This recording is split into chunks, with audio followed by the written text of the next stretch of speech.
It's just another day at the office for Leeds United at Elland Road. We are here for the match reaction. Leeds United 2, Derby County 0, one-way traffic. I feel like I've seen this game maybe 7 times this season, but we're going to talk about it today. Leeds United go top of the league, which is great.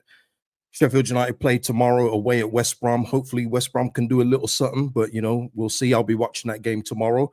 But, yeah, Leeds did what we had to do today. A couple of lineup questions I've got today, and I want to get your take on it as well in terms of the team selection, but we'll speak about that in this match reaction, people. 3 points, though. 3 points. And listen, Wober Hive, are we alive? Yeah? You know, I'm just kidding, but, you know, I'd be saying about Wober, but we'll speak about him as well. Listen, like the video, put your comments, thoughts, everything about the game below. And of course, please, can't say this enough. If you're not going to do anything else, please hit the like button. That really does help out the channel. It gets it seen in other places, and it really does help me out a lot. So if you haven't already, please do like the videos if you haven't already. Tom in the house. Hello, KG from Sunny Coast, Australia. Hello there. Loving the early kickoff down under. Yeah. It's listen, early kickoffs, it doesn't count today because we're at home. With next early kickoff, which we do have later this month away, that's when the test will be. But yeah, listen, it was one-way traffic today. I mean, it was Derby shouldn't have bothered turning up. You know what I mean? Honestly. What's it? Gavin saying here, Mackham's first win in 7 late on. I thought they were going to do another like weed dispenser performance today. Hella draws. I didn't know they won. We'll have a look at that in a bit. D Park here saying Leeds need to flex their biggest advantage in the league, their wallet, rotate that squad.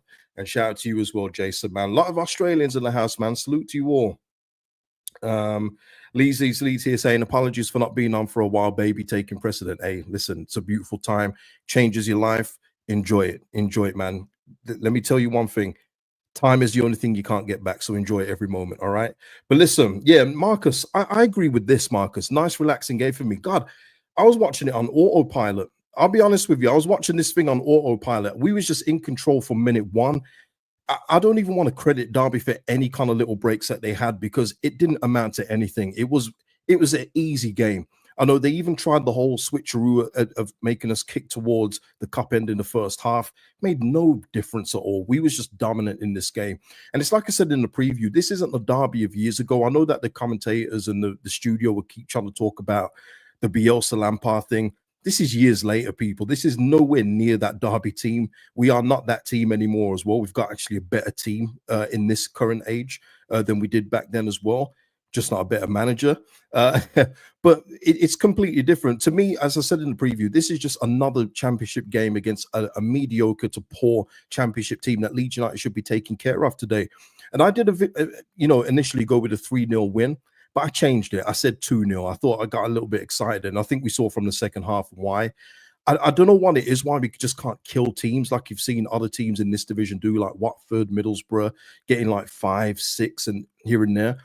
It just seems like our final ball and shot selection is an issue at times as well. I know the build-up is a big part of that, and we'll speak about that before we scored our first goal.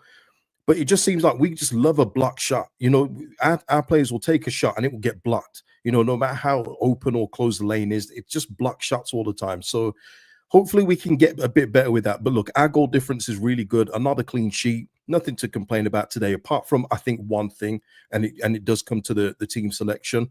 But yeah. Excellent work today. Maddie Screamer saying, is that Rodon's first goal? It is. It is Maddie Screamer. And there it is, courtesy of LUFC data. Huge congrats to Joe Rodon on scoring his first goal for the club. He becomes the 25th Welsh player to score for the club. Leeds and Wales got a great connection. But yeah, I know it's so surprising with Rodon. Apparently it was his first goal since his loan spell at Rennes. Like a guy of that stature, and you saw how he took that goal today. I expect that more from Joe Rodon. I do. I expect him to do that a little bit more, but obviously for us, it's usually Pascal Strout. But Joe Rodon is more than capable of getting more goals, I feel. He's just got that.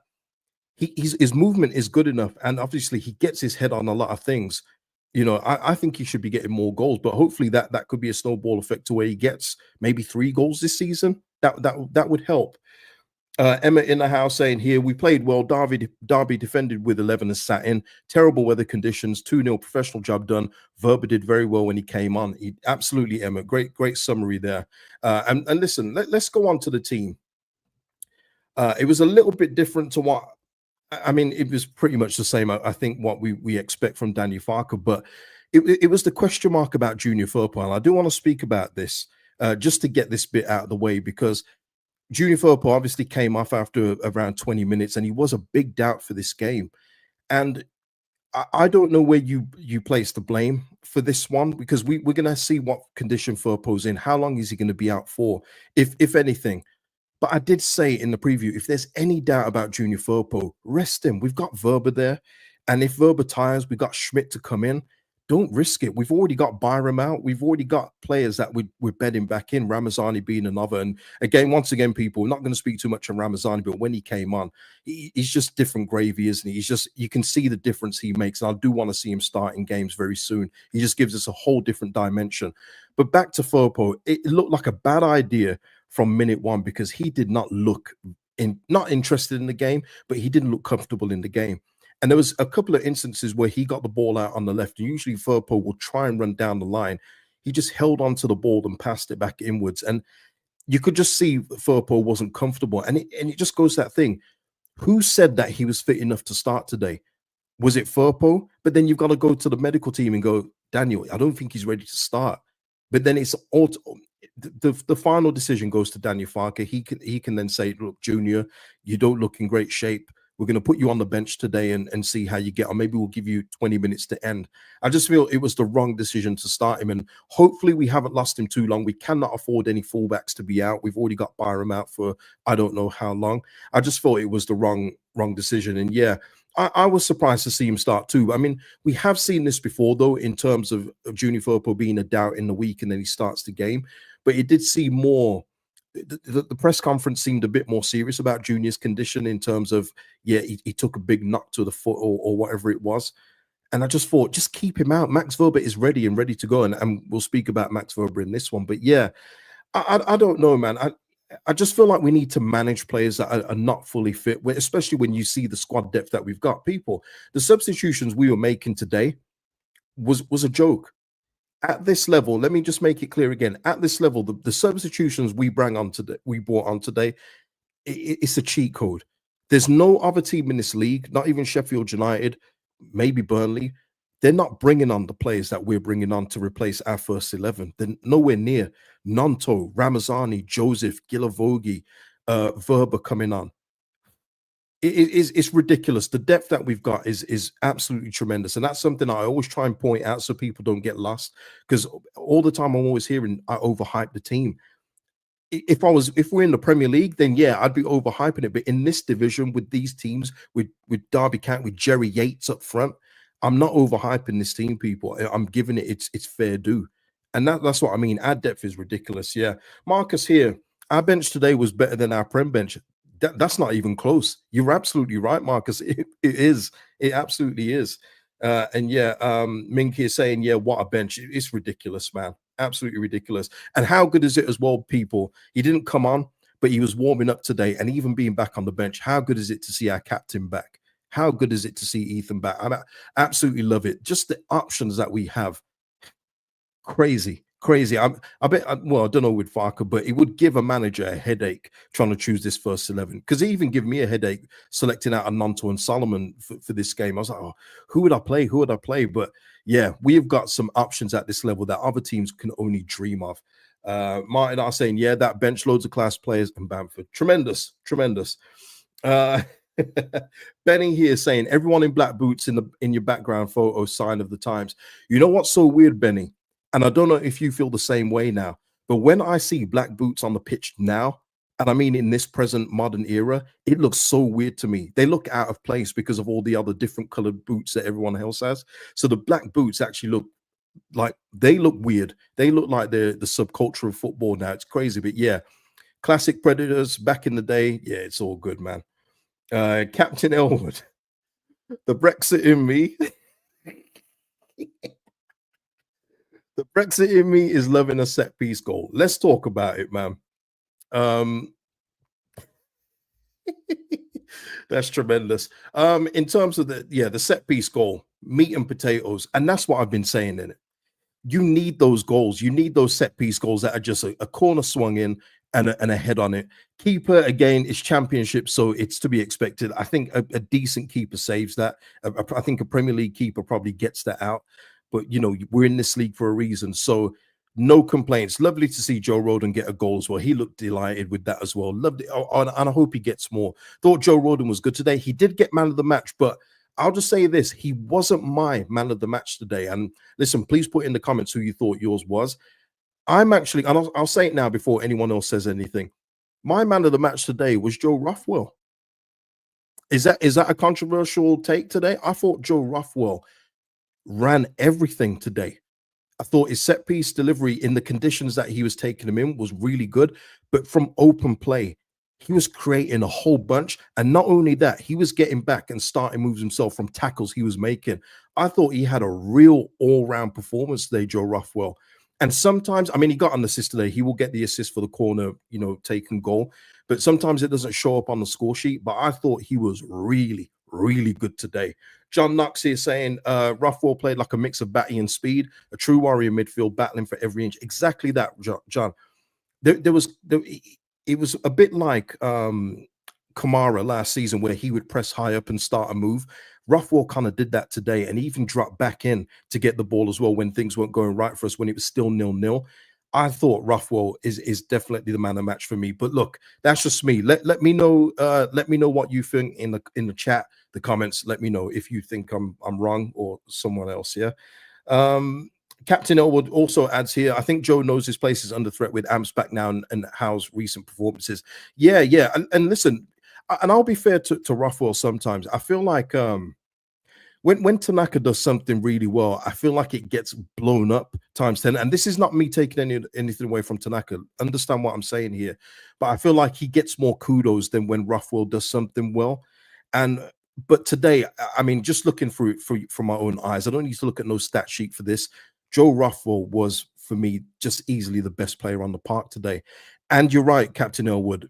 Ampadu is back and he will be nipping at his heels. And you just know with Daniel Farke, he's already said it in the press conference this week. And this is the difference where Farke's talking about Ampadu in comparison to like Ayling and Cooper last season.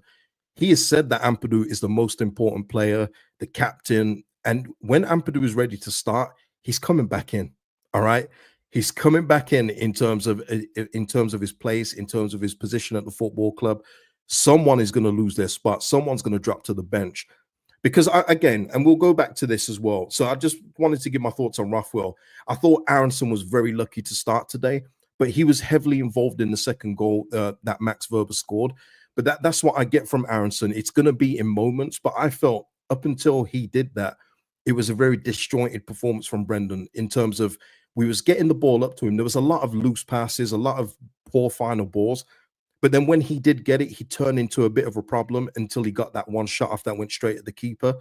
But up until he got heavily involved in the second goal, I thought it was a very mixed bag for Brendan today. And I don't think it would hurt for him to come off the bench in one of these games. But it does seem that he just getting automatic starts, whereas James, Nonto, Solomon are all having to rotate, probably for fitness reasons more than anything. But Brendan just seems to automatically start, and just got to be mindful of that. And for me, just think, because not saying it can upset the camp or anything like that, but when you're seeing other players rotating, especially when they've played well, it can upset you if you know that you should be probably starting in that place. You know, even seeing a Peru and Joseph up front. Again, Peru today, you know, didn't have a great game either, even when Joseph came on and they were kind of like a double act up front. I would like to see Joseph come in from the start against Middlesbrough on Tuesday, but we'll speak about then. Michael here saying Peru is back to goal game is not his strength. No, put him in the 10 instead of Brendan, or rotate it with him. Yeah, it would just be nice just to see a bit of a change there, wouldn't it? And listen, maybe when Ampadu is back, maybe he will move Ruffwell into the 10. Maybe that is the plan for now. Instead of buying a 10, I would prefer them to get an out-and-out 10, because I know what's going to happen if it doesn't work out with Ruffwell in the 10.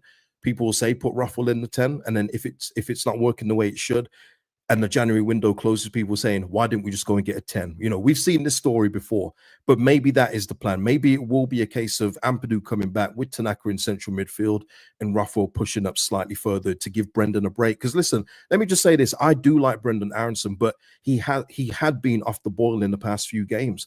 And with the options that we've got, I just don't see the reason to keep on throwing him out there, you know, when we've got other options to utilize. And that's it. Darren here saying, I thought Peru scored, but it was Wober. Yeah, it was Wober, man. And listen, we're talking about Firpo coming off after 20 minutes. I thought Wober looked absolutely brilliant today.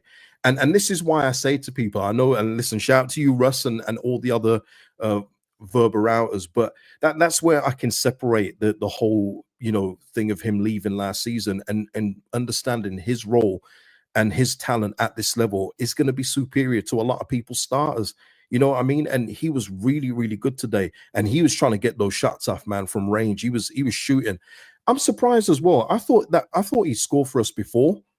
But that was his first goal. I could have swore he scored before, but obviously not, because apparently that is Wober's first goal for the club as well. So listen, whether Wober is going to stay or leave, you know, he's just making himself more known and more available and saying to those Red Bull clubs, hey, he still got it. And there was never an issue of is he got it. It's just he's not getting in past Strauch or Road, and it's as simple as that. I was saying today, it's crazy how Wober's in this position where at the second tier of English football, he's a substitute. But if he goes over to back to Salzburg or goes to Germany, he'll be a starter. It's crazy, isn't it? Crazy how it works. But yeah, I thought Max Wober was brilliant today. And listen, with Junior Firpo's condition, and let's be real, his form when he has come back in, let's put Max Wober back at left back against Middlesbrough.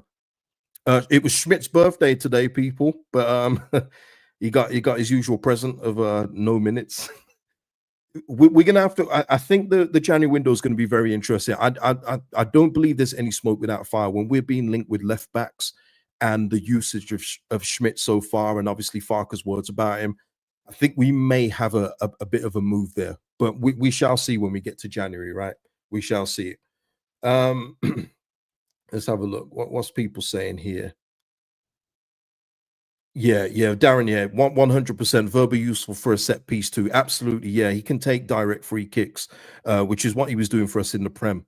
But yeah, he's good. He's a good player. But I think what it is that people are just so maybe burnt by him and take it in that emotional route that they just can't see past it. But I see past all that, and I look at the quality of the player and the division you're in. And when you've got a Max Wober on your bench, man, you're doing well. But whether he stays in January or not, this could be like shut window stuff for him. He could be saying, look, I'm still good. I'm still about, you know, come and get me kind of thing. It will depend on him, because I've already said Leeds can say you're under contract, you're staying, but it does nobody any good keeping a player that wants to leave at the football club. Does no one any favors. So if you can get a real good price for him and replace him, that's important. Then we may have to do that. But if we can keep him, that would be the best move for me. I would prefer to keep Max Wober at this football club than sell him in January. That's just me, though. Telly here saying Wober is someone we can actually use in the Prem. Fan needs to get over all this nonsense. These are professionals. Emotions have zero to do with it. Yeah, I mean that's where I am, Telly, in terms of that. I've been like that forever, which is something that people don't like. They feel I should be more attached to players. But when you speak to players and you hear how they talk, trust me, you wouldn't get attached either. Right? It's absolutely mad. It's absolutely crazy out there, but it's true. You know, he made his decision last season, much like Brendan and many others, but he's here this season and he's trying, you know, injuries aside, he's trying to get in where he can, but he's not going to get in as a starter, not while Strauch and Roden are fine. But yeah, J-Jet here, exactly here. Having Strauch, Roden, Wober is scary for the division. I've said it before and I'll say it again. Every other team, probably besides Sheffield United and maybe Burnley, maybe those two teams would absolutely love one of these three as their starters. And we've got all of them in this squad. That's why I'm saying we should be very, very grateful for the squad we have at this level. And listen, we're top of the league right now. Top of the league. Michael here, talk about the second half. Yeah, second half, I thought we should have had a lot more shots on goal with the win behind us. Yeah, it's just one of those things, isn't it? And we've seen it before, Michael and everyone else. We go up comfortably. and you're thinking 2-0, okay, go and get a third. I was saying this all second half, please go and get a third. Someone go and get a third, and then maybe we can get a fourth. But you just know it's not going to happen for whatever reason. And it is annoying because our goal difference is good right now, but it could be even better if we just take a few more opportunities, open up the teams a bit more. And Derby were there for the taking in the second half. I feel we should have beaten this team at least 3-0 today. But you know, it is what it is. Direct in the house. How do Cage? You've been a long time catching live. Agree with you on Wober, man. Shout out to you, Direct, man. I haven't seen you in a hot minute. But yeah, shout out to you, man. What else is there? Let's have a look here. And just as another improvement for the season as well, this was something that we needed to improve on last season. This season from last season, LUFC data again with the information. It's Leeds' 9th substitute goal of the season, which is very important because that's something that we suffered from last year. We were not getting goals from substitute, and in all fairness, they were getting 2 minutes a game, so you can't really put it on them. But yeah, it's good that we're spreading the goals. Listen, today's goals came from 2 defenders. You know, I mean, we are spreading the goals around. It would be nice to get the strikers on the score sheet, but once again, taking it game by game, even today, the final ball to the striker is not great. It's not great, is it? It's not great. All the cutbacks and everything else. I mean, Peru had one shot that he put through a Derby player's legs that went wide. Joseph hustled and harried when he came on, but that final ball isn't great, and that's a constant theme as to why our strikers aren't getting more. But listen, I don't care where the goals come from at this stage, as long as we're getting goals, as long as we're getting 3 points, let's do it. But if you can get your strikers firing, it gets you in a lot more comfortable positions. Chris King here. Does it count if it's a 4 sub? No, it doesn't, Chris. No, absolutely not. And Chris here saying here 2-0 is poor. No matter how we package it, that was poor. I understand what you're saying, Chris. I do get it. And listen, performances matter, but I did think the performance today was very controlled, and especially in the conditions that they were in. The corner flag was constantly leaning, man. It's like Michael Jackson in the Smooth Criminal video. The corner flag was like this all game. So you can tell that it wasn't the ideal condition. So I would just say that in isolation for this game, take the 2-0 win and move on to Middlesbrough and take care of them on Tuesday. Mr. Jas, you'll never get me with that first name, Verber or Byram. I would go Verber. I would. I think Byram, you know, in his last 2 games that he played was really good. He was heavily involved in the creation of one goal, scored another. But you can see the difference with Max Verber, man. And that's the difference. You're seeing there a player that should be playing at a higher level and is a goal threat. Not just because he scored today. There was a couple times where he could have got on the score sheet today or got in good position. And you can just tell he's got that little bit of extra class in his game. And that's why I would go with Verber. But we know Daniel Farker trusts Sam Byram, which is fine. Leeds here saying need to start smashing teams. This league is dire. Yeah, listen. I've said it before on here, and I'll say it again on this one for any new people watching. I don't expect us to smash anybody. When it does happen, I will happily celebrate with you all. But like I said yesterday in the preview, I said 3-0 to begin with, and I went no. I'm going to walk it back a little and say 2-0, and it was kind of the reason why for today. Because you know, up until the first goal as well, people, I did want to mention it. Up until the first goal, I felt like I'd seen that game so many times under Daniel Farke, which we just had loads of the ball. There was 2 big banks of 5s, and we was having trouble breaking them down. It felt like Groundhog Day for like the first 25 so minutes, and we had no shots on target during that time, 2 shots on goal.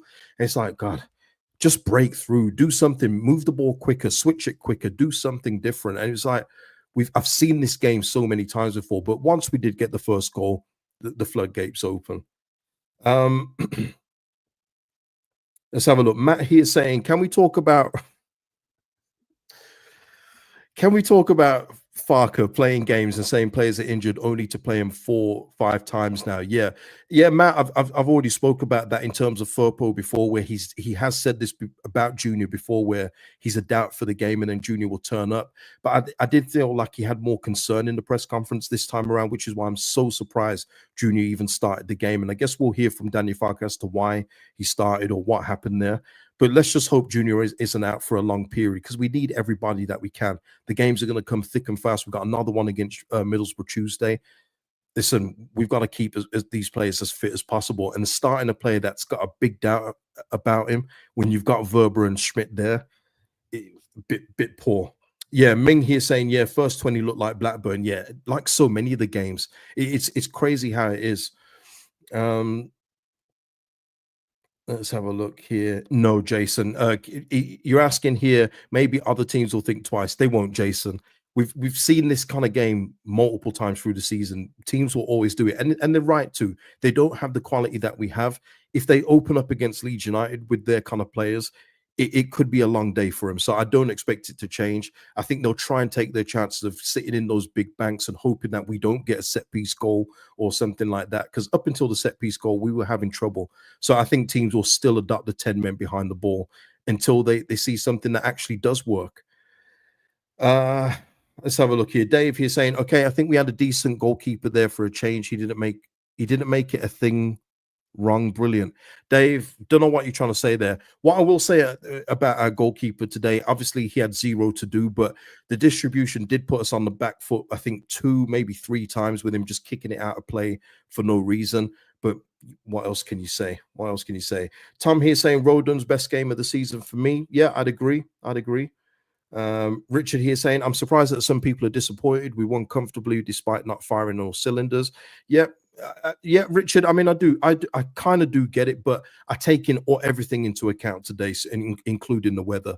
Even though, like Ty from AFTV would say, or Robbie, it was raining for both teams. You know, it was windy for both teams. But yeah, I hear you, Richard. But look, is what it is. Let's have a look here. David here with the super chat. Thank you so much, David. Job done as expected, KG. We need to take this form away from home and not allow mid-table teams to make us look ordinary, as I think Blackburn did, yeah, and Millwall and many others, Bristol City too. But yeah, thank you so much, David. And absolutely, we need to take this away from home because we do have. I can't remember who it's against, though, people. I'll have to look at the fixture list, but we do have an early kickoff away from home later this month. So, you know, proof will be in the pudding if we've improved from that. But thank you for that, David. But yeah, let me just see if there's anything else to cover. I don't think there is. It was very routine today. Let me just give you the table for now, because Sheffield United play West Brom away tomorrow. We've got to hope that West Brom can do something.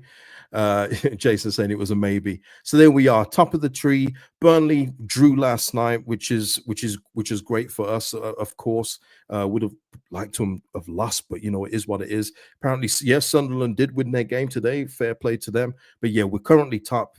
Wait for Sheffield United to play West Brom tomorrow, and yeah, I will be watching that one. Just a couple of notes before we leave. Have to say, 27 years ago, the definition of an LUFC legend passed away. Billy Bremner, our iconic captain during the club's most successful period, will forever be remembered. And yeah, 1997, Billy Bremner passed away. Always have to mention him. That's my mom's favorite player.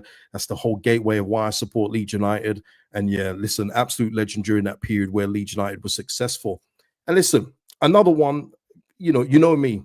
If you've got your drinking shot glasses, you know a 1999 stat is coming in. All right. This was a couple days ago. It was on the 5th of December, but a last-minute penalty scored by Ian Hart puts Leeds United back to the top of the Premier League in the 1-0 victory over Derby at Pride Park. And the thing is, for me, I remember these games like they were just yesterday. It's absolutely insane how clear I remember these. And when I remember Harry Kewell's is it a dive? Yeah, it was a dive. Okay, he dived in the last minute. And then Ian Hart just stumped the penalty away. And listen, man, we were top of the league of the Premier League back then. Listen, we're top of the championship today. You know, I mean, we'll take it. But yeah, you know me, 99, 2000, whenever I can get a mention for it, I will mention it. So there you go. History settings here. You know what I mean? Yeah, we still haven't replaced Ian Hart. And it's so telling as well, because when Harry Kewell won the penalty, they all celebrated like we'd already scored the pen. That's how reliable Ian Hart was at penalties. But there you go. And yeah, Ming saying here, nice one, KG. Or happy days after a win. Absolutely, people. So we'll take it. 2-0 win against Derby, top of the league. We'll see how Sheffield United get on tomorrow, but we've done our jobs, people. Please like the video before you go. Drop your thoughts and comments on anything discussed today, or your thoughts on the match. Like I said, for me, Rothwell man of the match for me. But do you agree? Do you beg to differ? Let me know in the comments, people, and I'll see you in the next one. Peace out. Enjoy the rest of your weekend.